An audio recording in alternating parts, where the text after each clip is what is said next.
I'm Karen, 27 years old. My husband Steven is the same age, and we got married last year. We both work full-time. I'm a nurse and Steven is in pharmaceutical sales. We met at a happy hour event organized by a co-worker. I love a good drink, so that evening, the after-work cocktails tasted especially good. We had crossed paths before, but that night was the first time we really talked. Our drink preferences clicked and we hit it off. Every time we met, it was fun and comfortable. So it didn't take long for us to start dating. On my birthday, Steven confessed his feelings and we officially became a couple. Our favorite dates involve finding hidden gems that serve great drinks. I love wine while Steven is into sake. Our differing tastes actually make it fun as we get to teach each other new things. As our relationship progressed, I started thinking about marriage. That's when I learned about Steven's background. His parents divorced when he was young and he never knew his father. He was raised by a single mom and they're very close. Steven has never moved out of his family home. Is that a flaw or does it show how much he values family? I tend to get blinded by love, and back then I saw it as a positive trait. Steven is kind and incredibly handsome. I couldn't find any flaws. I felt so lucky to marry the perfect man that it scared me. I had no idea that a terrifying married life awaited me.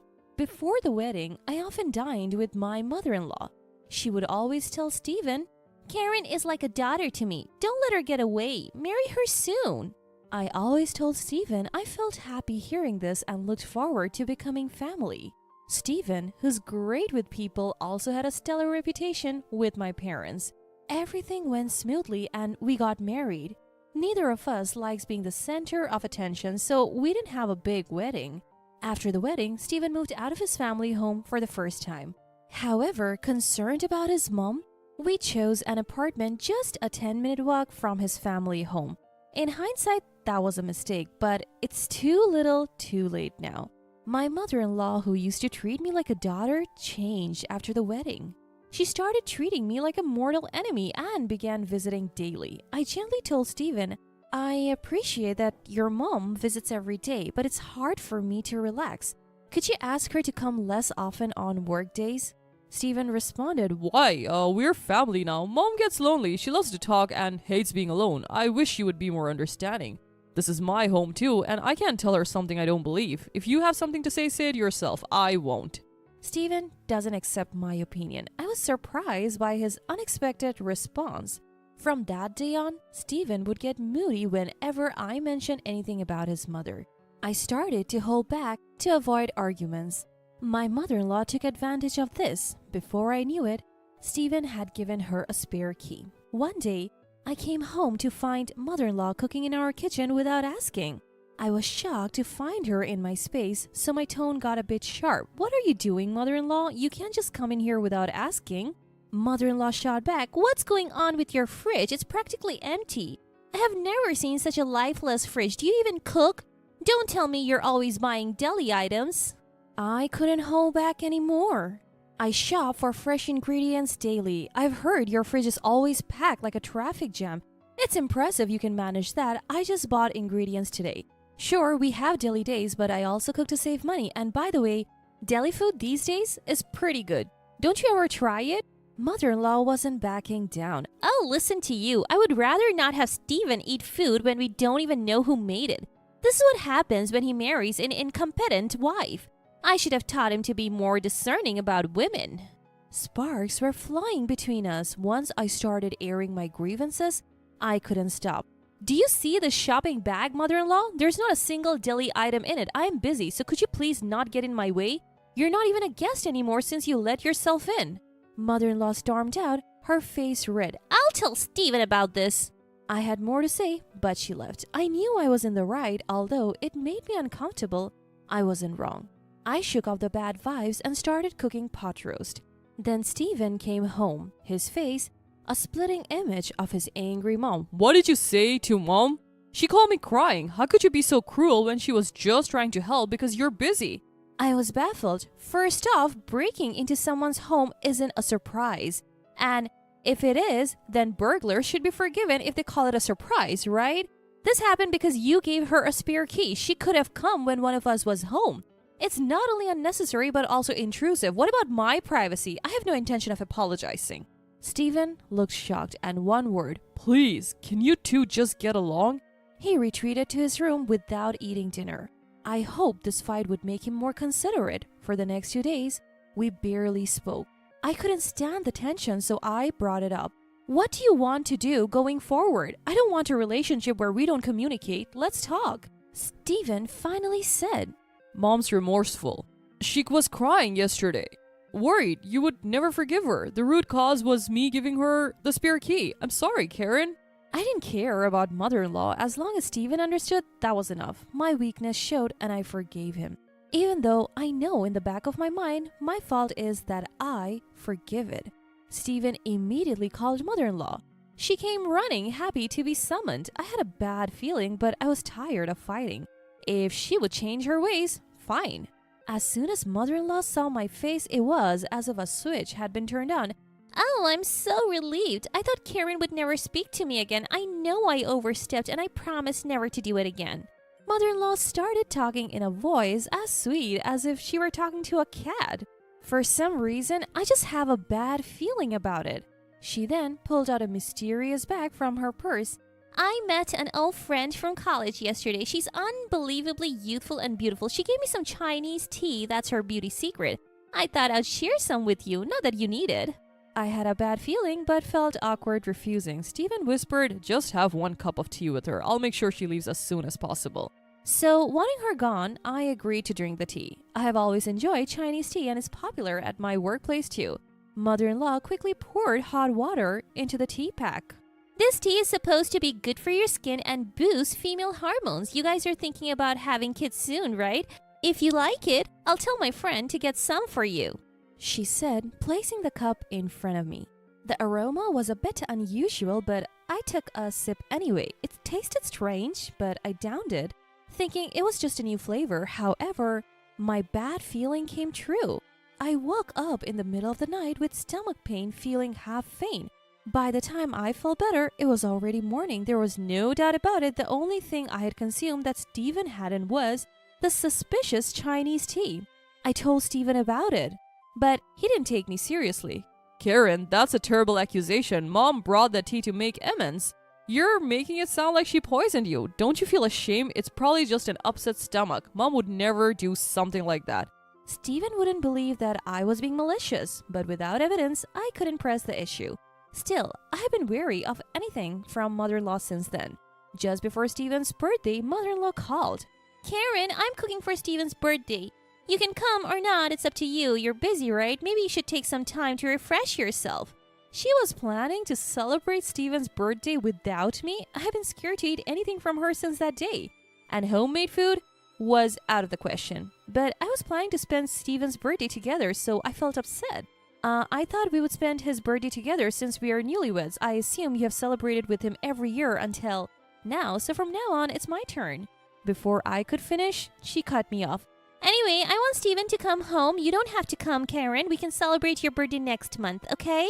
I decided to leave the decision to Stephen. That night, he said, Did you hear? You're free to do whatever you want that day. He chose mother-in-law over me without hesitation, and I was getting fed up.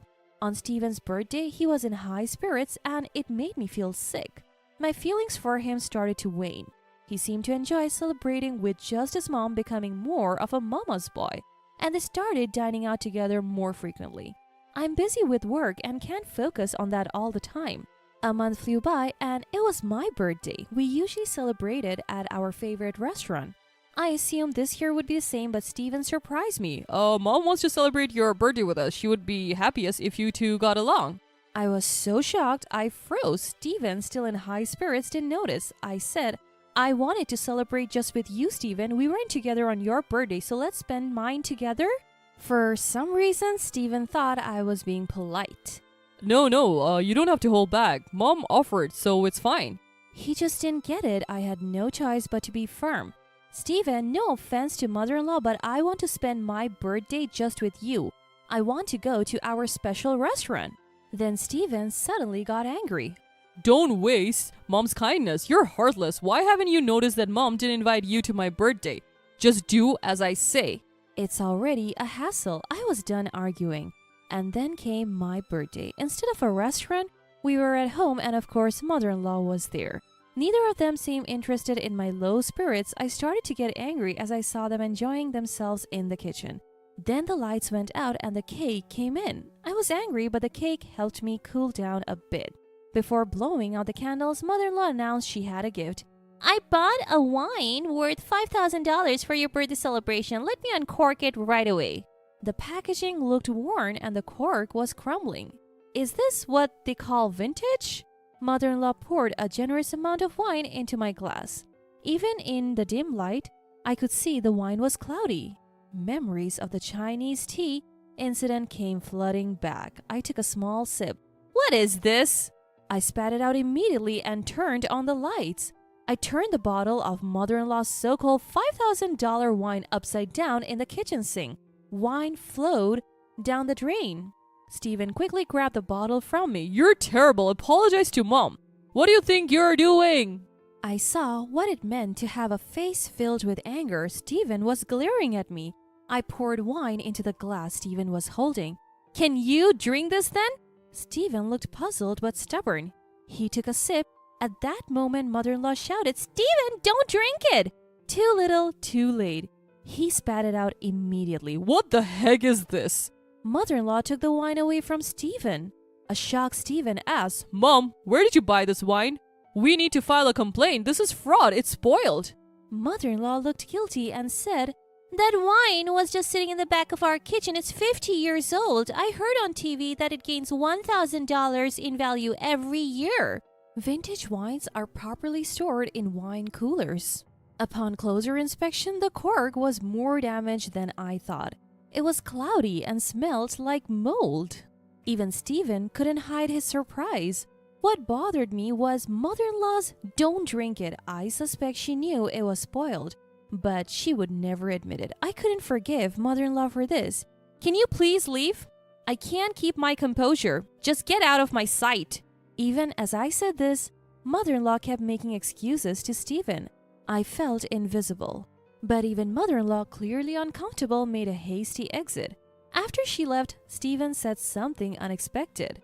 Mom doesn't drink, so she wouldn't know. Good thing we didn't give it to anyone else. Even after all this, Stephen defended mother-in-law as if it were an accident? At that moment, my feelings for him cooled. My resolve solidified against Stephen, who defended mother-in-law despite what she had done to me. I had been turning a blind eye to his excessive attachment to his mom. I want a divorce now. I presented Stephen with divorce papers I had kept just in case. He was speechless. When he asked why, I said, Ask yourself. Do you know how much I have put up with? I have reached my limit. Then without asking, on top of that, he deeply apologized, saying, I won't do it again. You're the one for me. He started confessing to multiple affairs. I had suspected infidelity, but I was shocked to hear about 4 different women. I had no more doubts. I decided to divorce him. There was no need for a private investigator. Evidence of his affairs was plentiful. During our discussion, he suddenly blurted out, You'll regret divorcing a cool guy like me. Stephen says like a fool. I was disgusted at my own foolishness for ever loving such a man. Multiple affairs and being a mama's boy were more than enough reasons for divorce. To avoid complications, I decided to hire a lawyer, even if it would be expensive. Stephen initially resisted the divorce, but eventually gave in, perhaps realizing the extent of his mistakes. He went back to his beloved mom. Later, it was revealed that his affair was with a co-worker and he was demoted as a result. Unable to be away from his mother, Stephen quit his job. He's apparently job hunting, but rumors spread fast. He can't find a job in the same field because his workplace affair became public. Still, unable to separate from his mother, he ended up working part-time. Given his arrogant and unreliable nature, it's unlikely he will keep the job for long. I need him to work steadily to pay me alimony. For now, the payments are coming in without issue, so let's call it good. I later found out that mother-in-law, who had acted so high and mighty, was a hoarder. Stephen's family home was literally a trash place. No wonder they never wanted me over. Eventually, the stench became a nuisance to the neighbors and the police had to intervene. The thought of drinking wine from that house still makes me sick. Steven can live in his trash place and work his random part-time jobs with his beloved mother-in-law for all I care. I may have returned to my old life, but I'm happier just not being tormented every day. Steven won't be coming to my workplace anymore, so that's a relief. In hindsight, Steven had good looks but nothing else. The fact that he's making the alimony payments is a plus, I guess. Breaking up made me realize this: love is indeed blind. I have learned my lesson this time.